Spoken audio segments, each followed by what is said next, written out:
কি হয়েছে সওদাগর, আমাকে বলুন। তাহলে শোনো। বুঝলাম মিয়া, চিন্তা করো না, আমি আছি তোমার সাথে।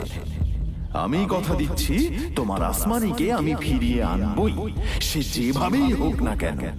আক্কেল খান, আমার মাথায় একটা বুদ্ধি এসেছে, যাতে তুমি আসমানিকেও ফিরে পাবে আর দোকানিও শায়েস্তা হবে।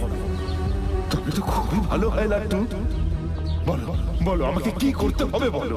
না, আপনি না, যা করার সদানন্দকেই করতে হবে। বেশ, আমি প্রস্তুত। যা করতে হবে বলো, আমি তাতেই রাজি। তবে শোনো, আমি তৈরি। চলো তাহলে আমরা বরচুলা দোকানের দিকে যাত্রা শুরু করি। চলো চলো চলো, আর দেরি করে লাভ নেই, হাতে সময়।